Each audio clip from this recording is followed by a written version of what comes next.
ಇದು ನನ್ನ ವೇದಾಂತ್ ಫೋಟೋ. ಅಂದ್ರೆ ನನ್ನ ಮಕ್ಕಳು ಇಲ್ಲೇ ಎಲ್ಲೋ ಇರಬೇಕು. ನಾನು ನನ್ನ ಮಕ್ಕಳನ್ನ ಹುಡುಕ್ತೀನಿ.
ಏನಯ್ಯ ನಿಂದು? ಈಗ ತಾನು ಆಫೀಸಿಗೆ ಹೋಗಿದ್ದೆ, ಅಷ್ಟು ಬೇಗ ಕಾಲ್ ಮಾಡಿದ್ಯಲ್ಲ? ಅಮೂಲ್ಯ, ನಾನೀಗ ನಿನ್ನ ಬಾಸ್ ಫೋನ್ ಮಾಡಿದ್ದೀನಿ. Official reason. ಓ ಹೌದಾ? ನನ್ನಿಂದ ಏನಾಗಬೇಕಿತ್ತು? ನಾವು ಹೈದರಾಬಾದ್ ಕಂಪ್ನಿಗೆ ಒಂದು ಕೊಟೇಶನ್ ಕಳಿಸಿದ್ವಲ್ಲ. ಅಲ್ಲ ಅಮೂಲ್ಯ, ನಿಂಗೆ ನಾಳೆಯಿಂದ ಆಫೀಸಿಗೆ ಬರೋದಿಕ್ಕೆ ಆಗೋದೇ ಇಲ್ವಾ? ನಾಳೆಯಿಂದನಾ? No chance. ನೀನು ಬರ್ತಾ ಇದ್ರೆ ನಂಗೆ ತುಂಬಾ ಕಷ್ಟ ಆಗುತ್ತೆ. ಏನು ಕಷ್ಟ ಆಗ್ತಿದೆ? ನಿಂಗೇನಾದ್ರೂ ಅಸಿಸ್ಟ್ ಮಾಡಬೇಕು ಅಂತಿದ್ರೆ ಹೇಳು, ಇಲ್ಲಿಂದನೇ ಮಾಡ್ತೀನಿ. ನನಗೆ ಇಲ್ಲದೆ ಫೋಕಸ್ ಮಾಡೋದಕ್ಕೆ ಆಗ್ತಿಲ್ಲ. ಅಷ್ಟು ಡಿಸ್ಟರ್ಬ್ ಮಾಡ್ತಿದ್ಯಾ ನೀನು. ಮುಂಚೆ ಹುಡುಗಿರಂದ್ರೆ ಆಗ್ತಾ ಇರ್ಲಿಲ್ಲ, ಈಗೆಲ್ಲೋಯ್ತು ಅದೆಲ್ಲ? ಮರ್ತೋಗ್ಬಿಡ್ತಾ? ಮನ್ಸನ್ನ ಸ್ವಲ್ಪ ಕಂಟ್ರೋಲಲ್ಲಿ ಇಟ್ಕೊಳ್ಬೇಕಪ್ಪ. ಟ್ರೈ ಮಾಡ್ತಿದ್ದೆ ಬಚಾರಿ, ಬಟ್ ಆಗ್ತಿಲ್ಲ. ಮುಂಚೆನ ಆಫೀಸಿಗೆ ಬರುವಾಗ ಪ್ರತಿದಿನ ನಿನ್ನ ಮುಖ ನೋಡ್ಕೊಂಡೆ ಹೊರಗಡೆ ಬರ್ತಿದ್ದೆ. ನನ್ನ ಚೇಂಬರಲ್ಲಿ ನಾನು ನೀನು ಕಿತ್ತಾಡೋದು, ಜಗಳ ಮಾಡ್ಕೊಳ್ಳೋದು, ನಗ್ನಗ್ತಾ ಮಾತಾಡ್ತಿದ್ದು ಎಲ್ಲ ಜ್ಞಾಪಕ ಬರ್ತಿದೆ. ಬಟ್ ಈಗ ತಗೊಳಪ್ಪ, ನನ್ನ ಆಫೀಸಲ್ಲಿ ಅದೇ ಥರ ಕೂಗಾಡ್ಕೊಂಡು ಕಿರ್ಚಾಡ್ಕೊಂಡಿದ್ದಾಗ ಸುಮ್ಮನಿರು ಅಂತಿದ್ದೆ. ಈಗ ಅದನ್ನೇ ಮಿಸ್ ಮಾಡ್ಕೊಳ್ತಿದ್ಯಾ ಅಂದ್ರೆ ಹೆಂಗಪ್ಪ ನಂಬೋದು ನಾನು? ನೀನು ನಂಬಿಸೋದಕ್ಕೆ ನನಗೆ ಏನು ಮಾಡ್ಬೇಕು ಹೇಳು? ತಕ್ಷಣಕ್ಕೆ ಮನೆಗೆ ಬಂದ್ಬಿಡು. ಸರಿ, ಬಂದು ಮುಂದೆ ಬಂದು ಸರಿ. ಹಾಗಿದ್ರೆ ನಿಜವಾಗ್ಲೂ ಬಂದ್ಬಿಡ್ಲಾ? ಹಂಗೇನಾದ್ರೂ ಮಾಡ್ಬಿಟ್ಯಾ? ನಾನು ಸುಮ್ಮನೆ ಮಾತೆಗಂದೆ ಅಷ್ಟೇ. ನೀನು ಆಫೀಸ್ ಮುಗಿಸ್ಕೊಂಡು ಬೇಗ ಬಾ ಆಯ್ತಾ? ನಾನು ಕಾಯ್ತಾ ಇರ್ತೀನಿ. ಸದ್ಯಕ್ಕೆ ನನ್ನ ನೆನಪಿಗೆ ಇದನ್ನ ಇಟ್ಕೊಂಡಿರು. ಸುಮ್ಮನೆ ಪದೇ ಪದೇ ನೋಡಿ ಎದುರಡೆ ಓಡಿ ಸೆಳೆಯುವೆ ನನ್ನನೆ.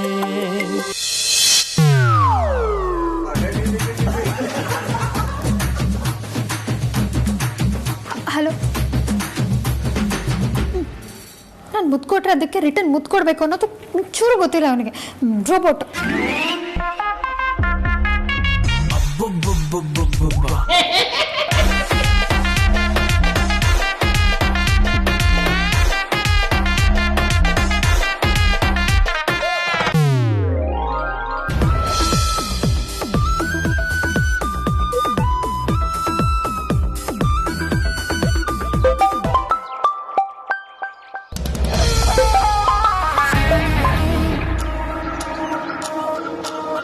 ಹಲೋ ಹಲೋ ಸರ್, ನಾನು ಡಿಟೆಕ್ಟಿವ್ ಏಜೆನ್ಸಿಯಿಂದ ಮಾತಾಡ್ತಾ ಇರೋದು.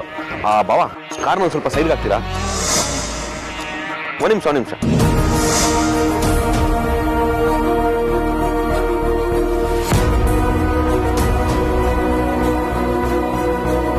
ಈಗ ಹೇಳಿ ಕೇಳಿಸ್ತಾ ಇದೆ. ನಾನು ಹೇಳಿದ್ದು ಏನ್ ಮಾಡಿದ್ರಿ? ಸರ್, ಅವ್ರ ಬಗ್ಗೆ ನಿಮ್ಮ ಹತ್ರ ಯಾವ ಡೀಟೇಲ್ಸ್ ಕೂಡ ಇಲ್ಲ, ಒಂದು ಫೋಟೋ ಕೂಡ ಇಲ್ಲ. ಅವ್ರಿಗೆ ಎಷ್ಟು ವರ್ಷ, ಅವ್ರು ಎಲ್ಲಿದ್ದಾರೆ, ಹೇಗಿದ್ದಾರೆ ಏನೂ ಗೊತ್ತಿಲ್ಲ. ಆದ್ರೂ ಶಾರ್ಟ್ ಟೈಮಲ್ಲಿ ಅವ್ರನ್ನ ಹುಡುಕ್ಬೇಕು ಅಂತ ಹೇಳ್ತಾ ಇದ್ದೀರಾ. ನಾನು ಮೊದಲೇ ಹೇಳಿದ್ನಲ್ಲ, ಅವ್ರ ಬಗ್ಗೆ ಏನ್ ಡೀಟೇಲ್ಸ್ ನಮ್ಮ ಹತ್ರ ಇಲ್ಲ ಅಂತ. ನಾನು ಹೇಳಿದ್ಮೇಲೆ ನೀವು ಕೆಲಸ ಒಪ್ಕೊಂಡಿದ್ದು. ಹೌದು ಸರ್, ಏನು ಡೀಟೇಲ್ಸ್ ಇಲ್ಲದೆ ಹುಡುಕೋದು ಕಷ್ಟ ಆಗ್ತಾ ಇದೆ. ಬರೀ 55 ವರ್ಷದ ಹೆಂಗಸು ಹುಡುಕಿ ಅಂದ್ರೆ ಇಷ್ಟು ಬೇಗ ಹುಡುಕೋದು ಸ್ವಲ್ಪ ಕಷ್ಟ ಆಗ್ತಾ ಇದೆ ಸರ್.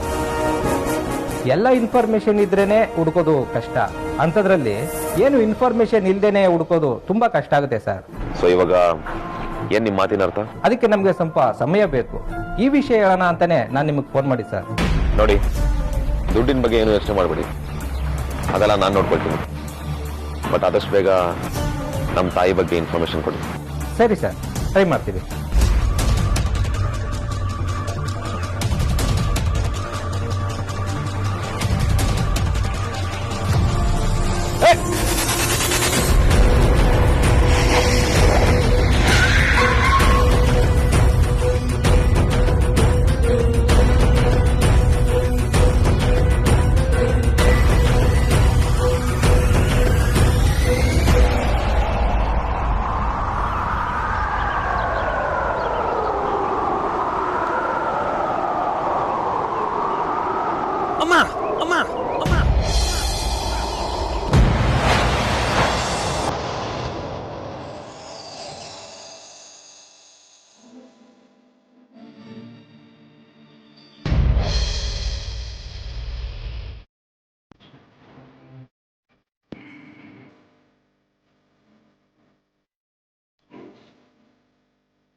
ಅಮ್ಮ, ನೀವೇನಿಲ್ಲಿ?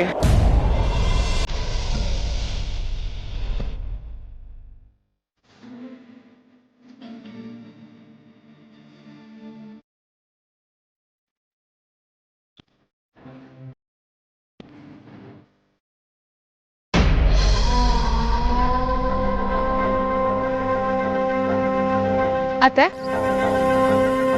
ಅತ್ತೆ, ಏನೋ ಯೋಚನೆ ಮಾಡ್ತಿದ್ದೀರಾ ಅನ್ಸುತ್ತೆ.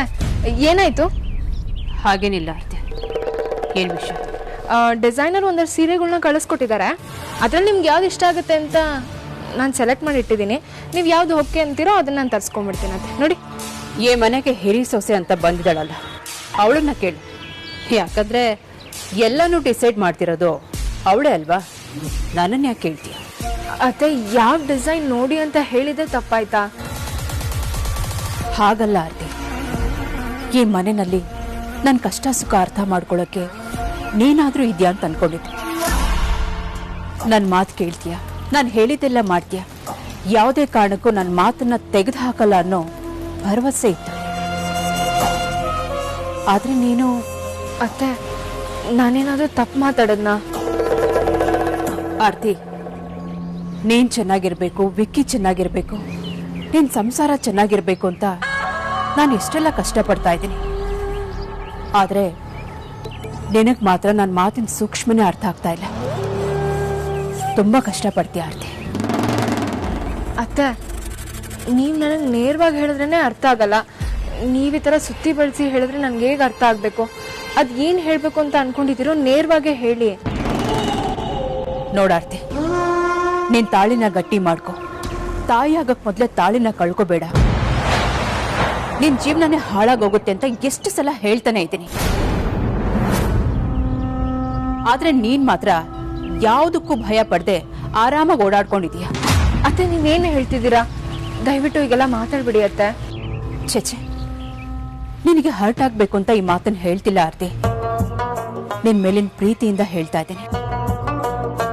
ವಿಕ್ಕಿ ಜೀವಕ್ಕೆ ಏನಾದ್ರೂ ಅಪಾಯ ಆದ್ರೆ ಏನ್ ಮಾಡ್ತೀಯ? ವಿಧವೆ ಆಗ್ತೀಯ. ಬಣ್ಣ ಬಣ್ಣದ ಸೀರೆ ಉಟ್ಕೊಂಡು ಓಡಾಡೋ ಟೈಮಲ್ಲಿ ಬಿಳಿ ಸೀರೆ ಉಟ್ಕೊಂಡು ಮೂಲೆಯಲ್ಲಿ ಕುತ್ಕೋತೀಯ. ಮೊದಲು ವಿಕ್ಕಿ ಜೀವನನ ಹೇಗ್ ಕಾಪಾಡಬೇಕು ಅಂತ ಯೋಚನೆ ಮಾಡು. ಅತ್ತೆ, ನನಗೆ ಏನ್ ಮಾಡ್ಬೇಕು ಅಂತಾನೆ ಗೊತ್ತಾಗ್ತಿಲ್ಲ. ನಿನ್ನೆ ಸೀರೆ ಸಂಭ್ರಮದಲ್ಲಿದ್ರೆ ಹೇಗ್ ಗೊತ್ತಾಗುತ್ತೆ ಹೇಳು? ನನ್ನ ಮಾತ್ಗಂತೂ ಬೆಲೆ ಕೊಡಿಲ್ಲ. ಅಟ್ಲೀಸ್ಟ್ ಗುರುಗಳ ಮಾತಿಗಾದ್ರೂ ಬೆಲೆ ಕೊಡೋದ್ ಬೇಡ್ವಾ? ಗುರುಗಳ ಮಾತನ್ನೇ ಧಿಕ್ಕರಿಸಿ ಓಡಾಡ್ತೀಯ ಅಂದ್ರೆ ನಿನ್ ಧೈರ್ಯನ ಮೆಚ್ಚಲೇಬೇಕು. ವಿಕ್ಕಿ ಪ್ರಾಣಕ್ಕೆ ಏನಾದ್ರೂ ಆದಾಗ್ಲೇ ನಿನಗೆ ಗೊತ್ತಾಗೋದು. ಆ ದೇವ್ರ ದಯೆಯಿಂದ ಹಾಗೆಲ್ಲ ಏನು ಆಗೋದ್ ಬೇಡ. ನಿನ್ ಸಂಸಾರ ಯಾವಾಗ್ಲೂ ಚೆನ್ನಾಗಿರ್ಬೇಕು, ಅಷ್ಟೇ ಸಾಕು.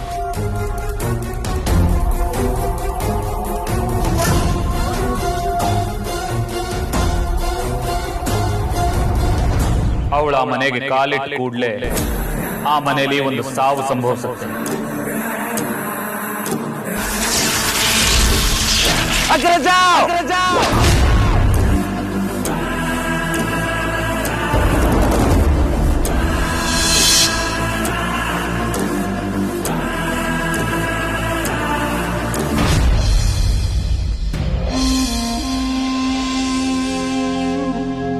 ನೀರು ಕುಡೀರಿ, ಸುಧಾರಿಸ್ಕೊಳ್ಳಿ. ಹಾ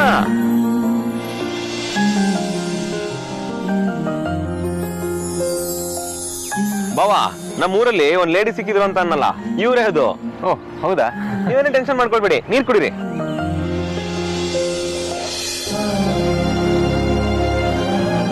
ಆಕ್ಚುಲಿ ನೀವು ನಮ್ಮೂರಲ್ಲಿದ್ರಿ, ಇಲ್ಲಿಗೆ ಹೇಗ್ ಬಂದ್ರಿ? ಇಲ್ಲಿಗೆ ಬರೋ ಆಗಿದ್ರೆ ನಮ್ ಜೊತೆ ಕಾರಲ್ಲೇ ಬರ್ಬೋದಿತ್ತಪ್ಪ. ಇಲ್ಲಿ ನನಗೆ ತುಂಬಾ ಬೇಕಾದವ್ರಿದ್ದಾರೆ, ಅವ್ರನ್ನ ಹುಡ್ಕೊಂಡು ಬಂದೆಪ್ಪ. ಹೌದಾ? ಇದೇ ಏರಿಯಾನಾ? ಅಡ್ರೆಸ್ ಇದ್ರೆ ಹೇಳಿ, ನಾನೇ ಡ್ರಾಪ್ ಮಾಡ್ತೀನಿ.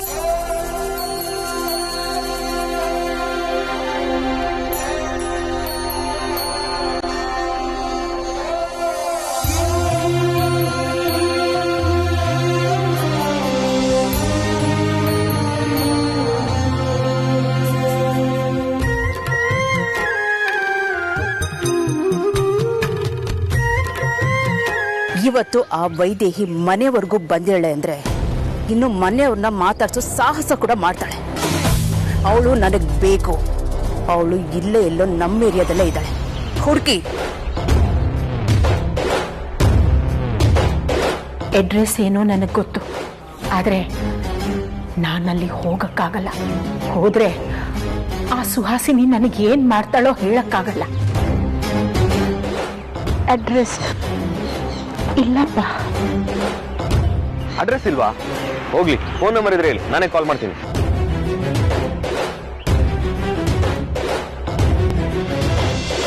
ಅಲ್ಲ, ಅಡ್ರೆಸ್ ಗೊತ್ತಿಲ್ಲ, ಫೋನ್ ನಂಬರು ಗೊತ್ತಿಲ್ಲ ಅಂತಿದ್ದೀರಾ. ಈ ಬ್ಯಾಂಗ್ಳೂರ್ ಸಿಟಿ ಎಲ್ಲ ಗೊತ್ತಿದ್ರೇನೆ ಹುಡ್ಕೋದ್ ಕಷ್ಟ, ಇನ್ನೇನು ಗೊತ್ತಿಲ್ಲ ಅಂದ್ರೆ ಅಷ್ಟೇ ಕತೆ. ನೀವೊಂದು ಕೆಲಸ ಮಾಡಿ, ಊರಿಗೆ ವಾಪಸ್ ಹೋಗ್ಬಿಡಿ. ಅಲ್ಲ, ಅಡ್ರೆಸ್ಸು ಗೊತ್ತಿಲ್ಲ, ಊರಿಗೂ ವಾಪಸ್ ಹೋಗಲ್ಲ ಅಂದ್ರೆ ಏನ್ ಮಾಡ್ತೀರಾ? ನಿಮ್ಗೆ ಊರಿಗೆ ಹೋಗಕ್ ಇಷ್ಟ ಇಲ್ಲ ಅಂತ ಅನ್ಸುತ್ತೆ. ಒಂದ್ ಕೆಲಸ ಮಾಡಿ, ನೀವು ನಮ್ ಜೊತೆನೇ ಇರಿ.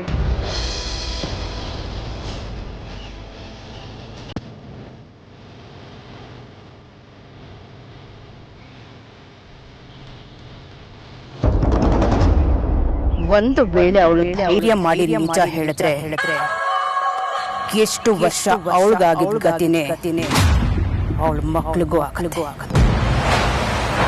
ಇಲ್ಲ, ಮನೆಗ್ ಬರಲ್ಲ. ಯಾಕೆ ಎದುರ್ಕೊಳ್ತೀರಾ? ನಮ್ಮನೆ ಅಷ್ಟು ಸೇಫ್ ಜಾಗ ಈ ಊರಲ್ಲೇ ಯಾವ್ದೂ ಇಲ್ಲ. ಇಲ್ಲಪ್ಪ, ಇನ್ನೊಬ್ಬರಿಗೆ ಭಾರವಾಗಿರಕ್ಕೆ ನನ್ಗಿಷ್ಟ ಇಲ್ಲ. ಎಲ್ಲಾದ್ರೂ ಕೆಲಸ ಸಿಗತ್ತಾ ನೋಡ್ತೀನಿ. ಏನ್ ಮಾಡ್ತೀರಾ? ಅಡ್ರೆಸ್ಸು ಗೊತ್ತಿಲ್ಲ ಅಂತೀರಾ, ಫೋನ್ ನಂಬರು ಇಲ್ಲ ಅಂತೀರಾ. ಕಷ್ಟ ಇದೆ ಬೆಂಗಳೂರಲ್ಲಿ. ಋತು ಪರೀಕ್ಷೆ ಇಲ್ದಿರೋ ಊರಲ್ಲಿ ಕೆಲಸ ಮಾಡೋದು ಕಷ್ಟನೇ. ಒಂದ್ ಕೆಲಸ ಮಾಡಿ, ನೀವು ನಮ್ಮ ಆಫೀಸಲ್ಲೇ ಕೆಲಸ ಮಾಡ್ಕೊಂಡಿರಿ, ಓಕೆನಾ?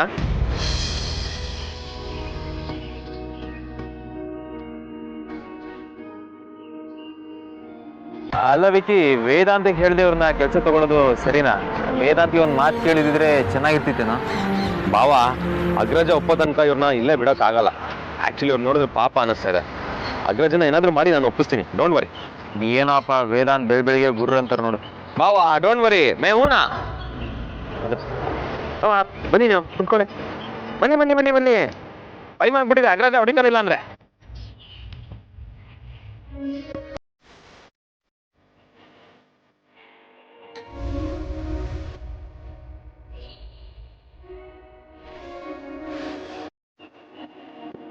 ನನಗೀಗ ನೀನೇ ಆಸರೆ ಕಣಪ್ಪ. ಕೂತ್ಕೊಳ್ಳಿ ಆರಾಮಾಗಿ.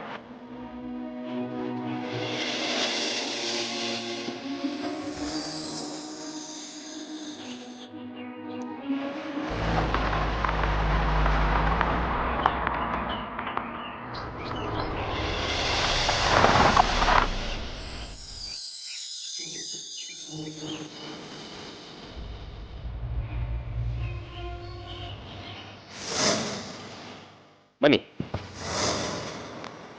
ಇದೆ ನಮ್ಮ ಆಫೀಸು.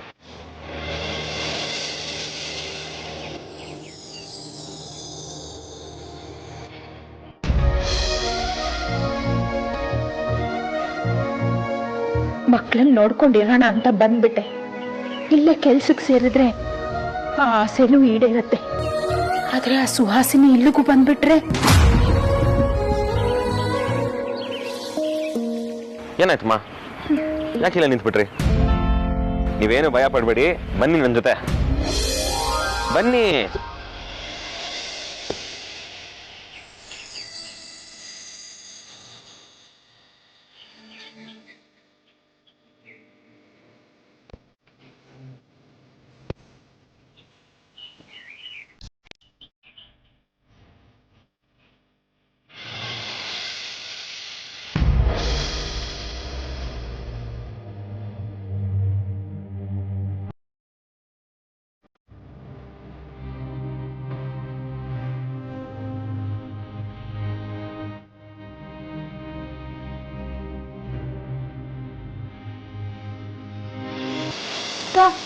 ನಾನೇ ಹೋಗೊಂದು ಅಪ್ಲಿಕೇಶನ್ ತಗೊಂಡ್ ಬಂದಿದ್ದೀನಿ. ಹೌದಾ? ಸರಿ. ಹಾಂ ಅಕ್ಕ, ಎಲ್ಲ ಕೋರ್ಸ್ ಬಗ್ಗೆ ಕೇಳ್ಕೊಂಡು ಬಂದಿದ್ದೀನಿ. ಯಾವ ಕೋರ್ಸ್ ಬೇಕಿದ್ರು ತಗೋಬೋದು. ಹೆಂಗಿದ್ರು ನಿನ್ PUC ಆಗಿದೆಯಲ್ಲ.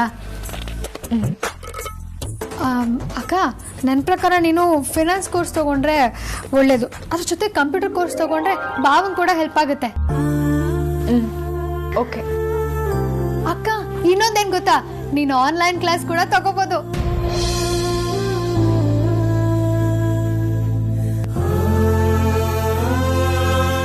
ಹಲೋ ಅಕ್ಕ, ನಾನಂತೂ ಅವಾಗಿಂದ ಹೇಳ್ತಾನೇ ಇದ್ದೀನಿ. ನೀನ್ ಮಾತ್ರ ಬರೀ ಹ್ಞೂ ಸರಿ ಆಯ್ತು ಅಂತ ಅಷ್ಟೇ ಹೇಳ್ತಾ ಇದ್ಯಾ. ಏನಾಯ್ತು ಅಕ್ಕ? ಏನ್ ಚಿಂತೆ ಕಾಡ್ತಿದೆ ನಿಂಗೆ? ಯಾವ್ದು ಸರಿ ಯಾರು ಸರಿ? ಒಂದ್ ಕಡೆ ಅತ್ತೆ ಹಾಗೆ ಮಾತಾಡ್ತಾರೆ, ಇನ್ನೊಂದ್ ಕಡೆ ಇವಳು ಇಷ್ಟೆಲ್ಲ ಕಾಳಜಿ ಮಾಡ್ತಾಳೆ. ಅತ್ತೆ ಮಾತು ಕೇಳಿದ್ರೆ ಭಯ ಆಗ್ತಿದೆ. ನಾನು ಯಾರ ಪರ ಇರಬೇಕು? ನಾನು ಒಬ್ರು ಪರ ವಹಿಸ್ಕೊಂಡ್ರೆ ಇನ್ನೊಬ್ರಿಗೆ ಬೇಜಾರಾಗುತ್ತೆ. ನಾನು ಯಾಕಿಂತ ಪರಿಸ್ಥಿತಿಗೆ ಸಿಕ್ಕಾಕೊಂಡ್ಬಿಟ್ಟಿದ್ದೀನಿ. ಛೇ. ಹಲೋ ಅಕ್ಕ, ನಾನು ನಿನ್ನೆ ಕೇಳ್ತಿರೋದು. ನೀನೆಲ್ಲಿ ಕಳೆದೋಗಿದ್ಯಾ? ಒಬ್ಬ ತಾಯಿಯಾಗಿ ಮಕ್ಳಿಗೆ ಕಾಳಜಿ ಇರೋದನ್ನ ತಪ್ಪು ಅಂತ ಹೇಳೋಕ್ಕಾಗಲ್ಲ. ಇನ್ನೊಂದು ಕಡೆ ನನ್ನ ತಂಗಿ ಮಾಡ್ತಿರೋದು ಕೂಡ ಸರಿಯಾಗೇ ಇದೆ. ಇವಳನ್ನ ನನ್ನ ವಿರೋಧಿ, ಇವಳು ನನ್ನ ಜೀವನ ಹಾಳು ಮಾಡ್ತಾಳೆ ಅಂದರೆ ನಂಬಕ್ಕಾಗುತ್ತಾ? ಸಾಧ್ಯನೇ ಇಲ್ಲ. ಆದರೆ ಪರಿಸ್ಥಿತಿ ಮಾತ್ರ ನಮ್ಮಿಬ್ಬರ ಮಧ್ಯ ವಿಲ್ಲನ್ ಆಗ್ತಾ ಇದೆ. ಅಕ್ಕ, ಏನ್ ದೆವ್ವಗಿವೆ ಮಾಡ್ಕೋತಾ ನಿಂಗೆ? ನಾನು ಅವಾಗಿಂದ ಮಾತಾಡ್ತಾನೆ ಇದ್ದೀನಿ. ನೀನೇನು ಯೋಚನೆ ಮಾಡ್ತಿದ್ಯಾ? ಏನಿಲ್ಲ ಅಮ್ಮು, ನೀನು ಹೇಳ್ದಲ್ಲ ಕೋರ್ಸ್, ಅದ್ರ ಬಗ್ಗೆನೇ ಯೋಚನೆ ಮಾಡ್ತಿದ್ದೆ.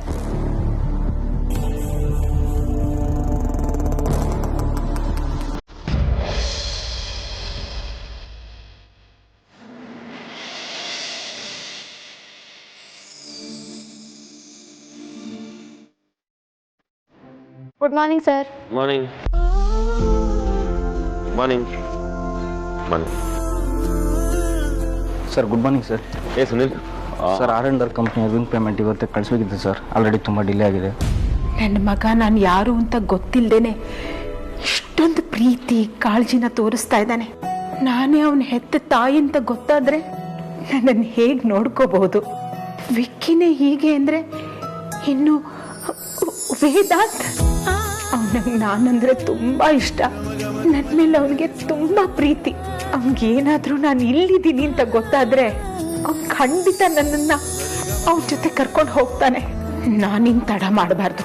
ನನ್ನ ಮಕ್ಕಳಿಗೆ ನಾನೇ ನಿಮ್ಮಮ್ಮ ಅಂತ ಹೇಳ್ಬಿಡ್ಬೇಕು. ಈಗ ನಾನು ಆ ಸುಹಾಸಿನಿಗೆ ಹೆದರ್ಕೊಳ್ಳೋ ಅವಶ್ಯಕತೆ ಇಲ್ಲ. ಯಾಕೆ ಅಂದ್ರೆ ಇವತ್ತು ನನ್ನ ಮಕ್ಕಳು ಅವಳನ್ನೇ ಹೆದರಿಸಬಹುದು. ಆ ಮಟ್ಟಕ್ಕೆ ಬೆಳೆದು ನಿಂತಿದ್ದಾರೆ. ಅವಳು ನನ್ನನ್ನ ಏನು ಮಾಡಕ್ಕಾಗಲ್ಲ. ಆದಷ್ಟು ಬೇಗ ನಾನೇ ನಿಮ್ಮಮ್ಮ ಅಂತ ನನ್ನ ಮಕ್ಕಳಿಗೆ ಹೇಳಿಬಿಡ್ತೀನಿ.